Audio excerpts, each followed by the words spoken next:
Oi, tudo bem? Esse é o BTC Money, seu programa de finanças pessoais, economia e investimentos da BTC.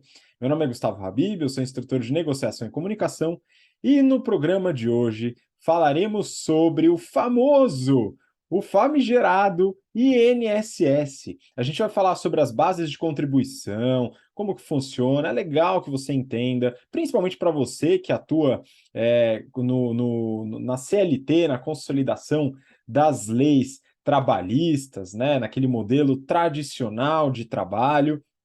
É muito importante saber, entender quanto vai sobrar para você depois que você se aposentar, estiver mais tranquilo, quiser descansar um pouquinho. A gente vai fazer uma breve discussão aqui sobre o INSS. E para você que não é CLT, eventualmente também não tem empresa, não faz esse tipo de análise, também é importante saber, tá? Acho que é uma cultura interessante que a gente tem aqui no Brasil. A gente vai tentar trazer algumas informações, eventualmente alguma coisa nova para você. E para me acompanhar aqui nesse episódio, estou com o Marco Barros, nosso instrutor de investimentos do General Business Program, que começou agora, inclusive, essa semana. Galera animadaça. Fala, Marquinho, bem-vindo. Salve, Habib! É sempre uma honra, um prazer estar aqui no nosso BTC Money, nesse episódio de número 126. Eu sei que semana passada vocês não falaram porque eu não estava aqui, mas estamos lá. 126 nosso episódio INSS, trazido do nome Instituto Nacional de Seguridade Social. Vamos falar o que é isso daí, se a gente deve esperar por ele ou não, né, Habib? Pois é, essa é uma discussão longa, né, para saber se a gente deve de fato esperar por ele ou não.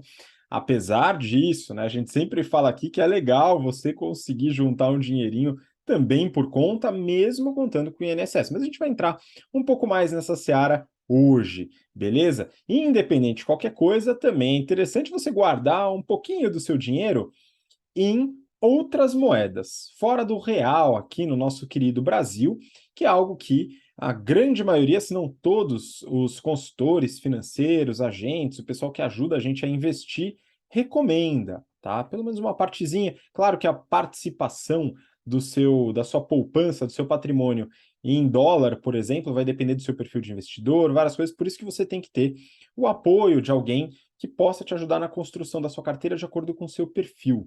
Tá? Mas para te ajudar a colocar uma partezinha do seu dinheiro em dólar, você pode contar com a Nomad, que é a primeira empresa que possibilitou a criação de uma conta nos Estados Unidos para você utilizar para compras, usando um cartão de débito, para você fazer transferências e fazer o câmbio numa taxa muito mais amigável do que as taxas que a gente costuma ver por aqui. E é claro que eles fornecem também a possibilidade de você investir, seja através de carteiras administradas, seja através do próprio home broker, para você que quer comprar ações, REITs, né, ou outros ativos nas bolsas americanas, ok? E claro, você tem um grande benefício se você abrir sua conta da Nomad e fizer a sua primeira remessa em até 15 dias. Usando o cupom BTC10, você recebe US$ 10 de cashback, é US$ 10 na sua conta, que bate lá, é só abrir sua conta, usar o cupom e fazer a primeira remessa em até 15 dias, ok? O link está aqui na descrição para você dar uma olhada. E é claro, se você quiser se aprofundar nos temas de finanças, mercado financeiro, a gente tem o General Finance Program, nosso curso de mercado financeiro, que deve começar no final do mês, vai começar no final do mês, e a gente tá te esperando também muita coisa para você aprender dentro de renda fixa, renda variável, derivativos, câmbio, análise de carteiras, risco, performance, para você que quer alavancar sua carreira no mercado financeiro, atuando com private equity, bancos de investimento, fundos, tá? É um programa essencial, ok? Bom, vamos lá, Marquinhos. É o seguinte, hoje o papo um pouco mais leve, ou talvez não tanto, né, falando um pouco sobre o INSS. Você já comentou aqui um pouco a razão da sigla, mas vamos lá, comenta um pouquinho mais sobre a razão de ser do INSS, como ele funciona. Joga algumas coisas aqui para a gente começar nosso papo, Marquinhos. Excelente, Habib. INSS, Instituto Nacional de Seguridade Social, foi uma ferramenta feita, né, pelos políticos com o objetivo de trazer ali segurança, né? Então a gente tem dois principais produtos financeiros quando a gente está falando de pessoa física que auxiliam aí o nosso caminhar ao longo da vida. O primeiro deles é o seguro de vida, né? Ou seja, eu trabalho, gero renda E com essa renda eu pago as minhas despesas, mas é importante que se algo aconteça comigo, eu tenha um seguro para continuar pagando as minhas despesas, né. Então essa é a primeira função, é o seguro. E o INSS, Habib, foi criado muito com esse objetivo. Você já tem alguma família, alguém que teve alguma invalidez, alguma incapacidade, o INSS vinha e assumia e dava uma renda para essa pessoa, tá. Existe ainda um segundo grande objetivo, um segundo grande ferramenta financeira quando a gente está falando de pessoa física, que é a proteção para a aposentadoria. Né, então, hoje aqui no Brasil a gente tem as previdências privadas, né, criadas a partir dos anos 90, início dos anos 2000, cujo objetivo é, ao longo da sua vida, você, além de guardar, além de gastar, né, com o seu dia a dia, você vai guardando um pouquinho. Esse pouquinho guardado todo mês, ao longo de anos e anos, ele fica rendendo, rendendo, rendendo. E aí, quando você se aposenta, no sentido de parar de trabalhar, no sentido de ter condições de viver somente com aquilo que você foi juntando ao longo da sua vida. Perfeito? Então essas são as 2 principais ferramentas financeiras que a gente precisa como pessoa física, tá, como ser humano. E o INSS ele nasceu com o objetivo de ser seguro, né, então um Instituto Nacional de Seguridade Social, ou seja, fiquei incapacitado, fiquei doente, eu vou lá nesse órgão do governo e ele me dá uma renda todo mês. Óbvio que para isso existe contribuições obrigatórias, né, contribuição obrigatória é ótimo, mas é isso, né, você tem que pagar ali o imposto, quem é CLT sabe, todo mês já chega na conta sem o preço do INSS. Até aí tudo tranquilo, tá, Habib? O grande problema é que com o passar dos anos, as pessoas iam ficando mais velhas e não tinham se preparado para tal da previdência, né, não tinham se preparado para poder viver na terceira idade. E o FGTS, né, que é outra, política estatal, também não garantia ali 100% da necessidade das pessoas mais idosas. E aí o INSS, Habib, começou a entrar também com a ideia de auxiliar as pessoas na terceira idade, né. Então hoje o INSS ele é uma ferramenta, universal aqui para o brasileiro, tá, e ela ajuda não só quando a pessoa tem algum tipo de interrupção da capacidade de gerar renda antes da aposentadoria, então, fiquei doente, tive um acidente, se você contribui com o INSS, CLT, você tem direito a esse seguro, mas principalmente, hoje aqui no Brasil, o INSS é muito lembrado pela aposentadoria, ou seja, chegou tal idade, você tem direito a receber esse tal desse INSS, é um direito nosso. Muito bom, mas para isso temos que contribuir, não é verdade? Ele pode ser análogo aí a uma previdência, um fundo de investimento, de certa forma forçado, quando você está em determinado regime de trabalho. E aí acho que é importante salientar, quem contribui para o INSS? Ah, como é que eu sei se eu contribuo para o INSS? Você contribui para o INSS se você está em uma dessas 3 categorias, ok? Primeiro, você atua conforme o regime CLT, da Consolidação das Leis do Trabalho, lá de 1940 e alguma coisa, se não me engano é 43, mas você contribui necessariamente com o INSS. Daqui a pouco a gente fala um pouquinho do quanto você paga, como é que funciona, as regras e tal. Uma outra forma, né, uma outra pessoa que contribui é o empreendedor. Pois é, a pessoa que tem a sua empresa e que atua na sua empresa, ela retira o tal do prolabore, que nada mais é do que o salário do dono da empresa, ok? O profissional que ganha prolabore também contribui com o INSS. E, por fim, servidores públicos. Pois é, o servidor público ele está num regime diferente de previdência. Né? O Marquinho aqui colocou, ou vai colocar, né, os 2 regimes de previdência. O servidor público está num regime um pouco diferente, as alíquotas até são diferentes, a gente vai comentar um pouquinho, mas também contribui. Então, qual que é a ideia? O profissional ele contribui fazendo o pagamento de uma porcentagem aí, do seu salário ao INSS, né, ao Tesouro, ao governo, e depois, quando se aposentar, parar de contribuir, ele vai receber esse valor de volta, né? Mas tem um ponto só que eu queria salientar antes de passar a bola para o Marquinho. A gente teve uma reforma da Previdência, se eu não me engano foi 2017 ou 2016, enfim, não lembro agora, talvez até mais tarde um pouco. E na reforma da Previdência a gente teve algumas mudanças, mas uma delas não aconteceu, que foi até bastante discutida.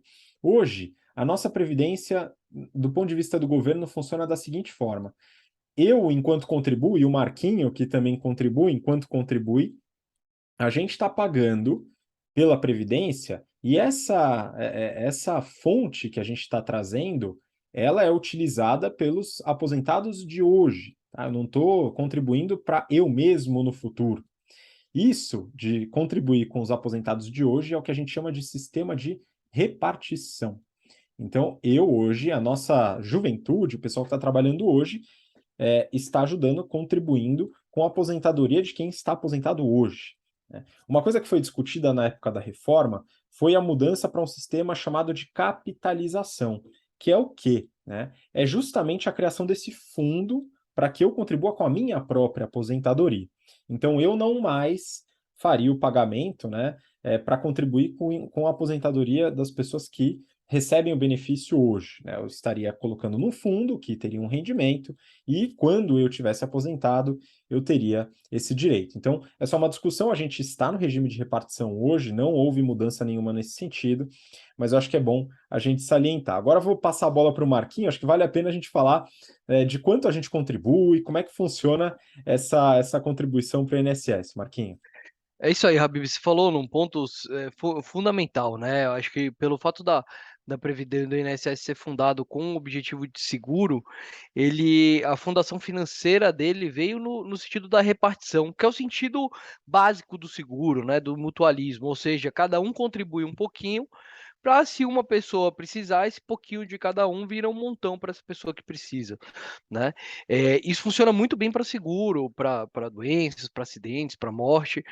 Mas quando a gente está falando de terceira idade, esse regime simplesmente ele é inviável, né? Eh, e aí tem alguns pontos ao longo do nosso bate-papo aqui, Abel, eu vou falar as 3 definições do INSS. Uma eu já falei, que é Instituto Nacional de Seguridade Social, tá? A segunda definição, e a terceira eu deixo para mais tarde, é o seguinte: INSS, isso nunca será o suficiente. Então, tem que fazer outras formas de planejamento. É óbvio que se você já tem uma idade mais avançada, você conta com isso, gaste sua energia para efetivamente se tornar um beneficiário do INSS. Mas se você tem uma idade mais jovem, mais igual a de 30 anos, né, Habib? Assim, vai para um plano B desde já, já começa a colocar, não conte 100% com o INSS. Né? Apesar da gente ser obrigado, né, principalmente quem é SLT, a pagar esse INSS. Os custos, Habibs, do INSS, ele já são descontados na folha, tá? E ele vai de 7,5% até 14% de desconto por um salário, né, numa base de até R$ 7.087, que hoje é o teto do INSS. Ou seja, hoje, se você é um beneficiário, você recebe, e você pode receber entre R$ 1.200, R$ 1.212 e R$ 7.087. É importante mencionar, Habib, que se você hoje é um beneficiário e recebe pelo teto do INSS, né, R$ 7.000 por mês, você precisa declarar isso no seu imposto de renda e você ainda vai ter que pagar imposto de renda em cima disso. Tá? Então, isso é o bruto. Né? O líquido vai ser isso daí, menos umas 10, 15% de alíquota efetiva. Então, a gente está falando que o teto do INSS está algo em torno ali de 5.000, 6.000 reais, tá? Líquido depois do imposto de renda, tá? E para quem é CLT, é obrigado a colocar, né? Já chega o dinheiro descontado na fonte. Mas, Habib, eu sei que você tem uma informação aí de gente que paga mais ainda no INSS, não é isso? Pois é, Marco. Então a gente está falando de contribuição. A sua segunda definição, isso nunca será o suficiente, a gente entra daqui a pouquinho, porque realmente tem esse teto que você comentou. Mas só para falar da contribuição aqui, o que o Marquinho falou é a regra que se aplica dentro do regime tradicional de previdência social. Como era o nome mesmo, Marquinho? Que o CLT entra, eu esqueci.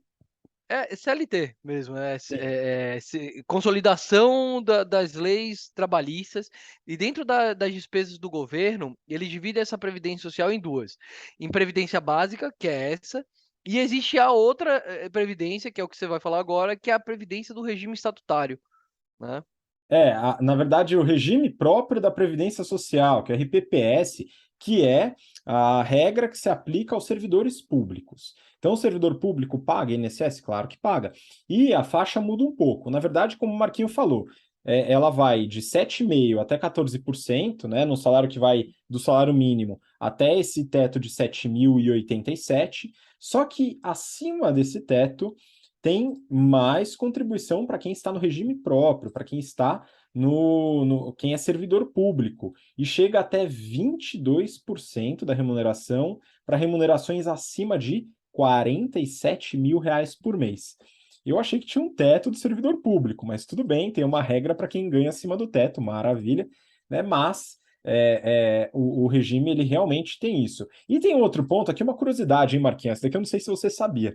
Mas houve uma reforma da Previdência para profissionais do regime próprio no governo Lula, lá no Lula 1, tá? Teve uma reforma da Previdência. E essa reforma, dentre as mudanças, né, instituiu também a cobrança do INSS para o aposentado. Olha só que curioso. Então, o aposentado do regime próprio hoje paga INSS. Ele recebe o INSS e paga o INSS também. Né? Então tem um desconto maior, além do desconto do imposto de renda, como o Marquinho já falou. Né? Então, o INSS é cobrado ainda quando a pessoa está recebendo o benefício. Né? Fica um belo de um sanduíche, viu? E aí, Marquinhos, então vamos lá. A gente chegou na sua segunda definição, que é isso nunca será o suficiente. Qual que é o máximo, então, que a gente pode receber e quanto que a gente tem que contribuir para poder ganhar esse máximo, hein? Ó, hoje o máximo tá em R$ 7.000 bruto, né? Que chega ali líquido depois de tirar o INSS, tirar o. Essa eu não sabia mesmo, cobrar o INSS da pensão dos aposentados, coitadinhos. Então vamos lá. Então você recebe R$ 7.000 bruto, se esses descontos a gente tá falando algo em torno de R$ 5.000, tá? E por que o governo, né? Sempre, todo governo tenta fazer regime, tenta fazer reforma da Previdência. Por que isso sempre acontece? Desde o Lula, passando pelo Temer. Porque hoje a Previdência é o maior gasto do governo federal, tá? A gente gasta mais com Previdência Social do que com político, tá, Habib? Só para a gente ter uma ideia da ordem de grandeza, em 2021, ano passado, 53% de todos os gastos do governo brasileiro foram com Previdência Social. A gente está falando de 740 bilhões de reais, né? Tanto zero aqui que eu tive que ir aqui olhando antes de começar, 740 bilhões de reais gastos com a Previdência Social.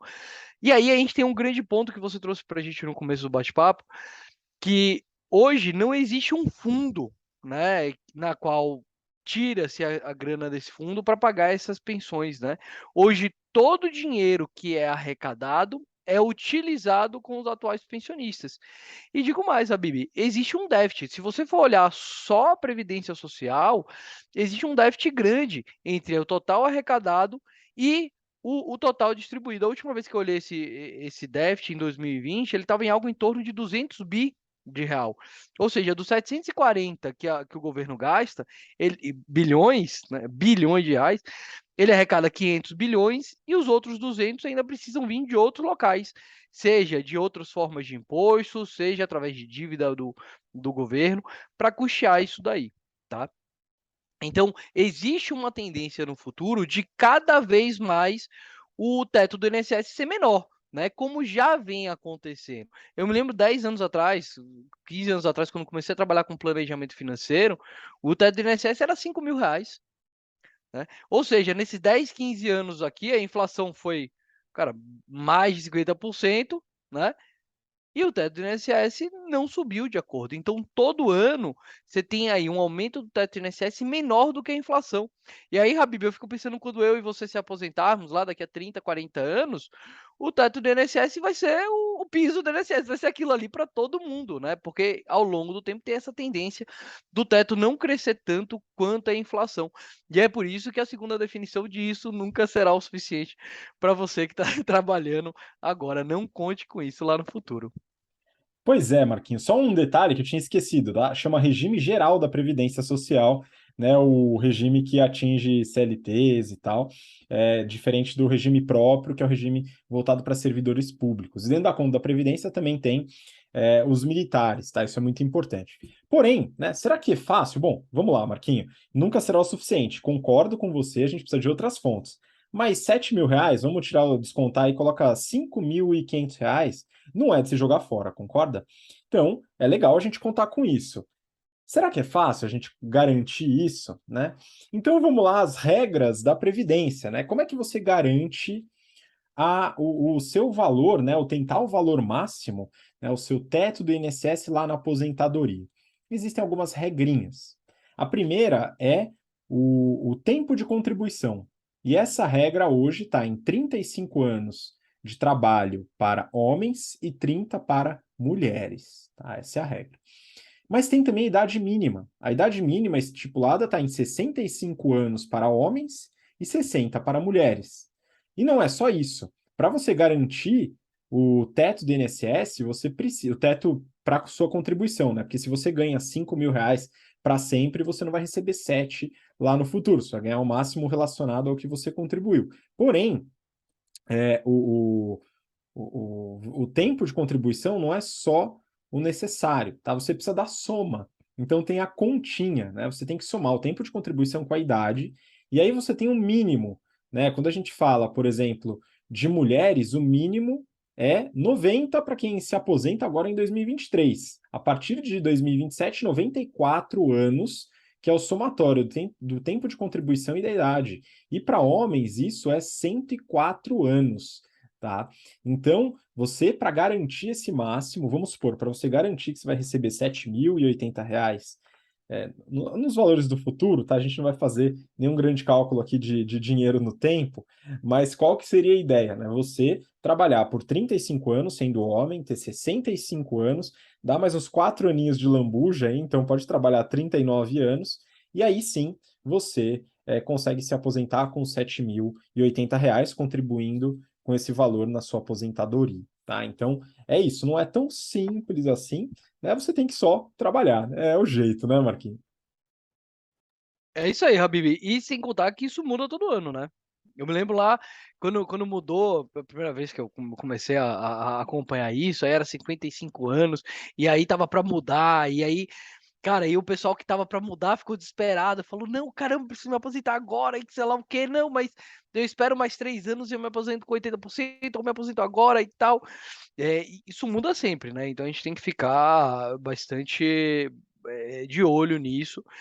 E não contar, imagina, 104 anos, né? Tem uma brincadeira, a Bibi, que eu fazia, inclusive quando a gente discutia esse tema, né? Que falava assim, pô, as meninas se aposentam antes, né? Cadê a equidade de gênero? Nisso aí, até porque as meninas elas vivem mais, né? Então elas recebem mais. Mas era só uma brincadeira, só para descontrair, né? E aí eu posso falar a terceira definição do INSS, a Bibi?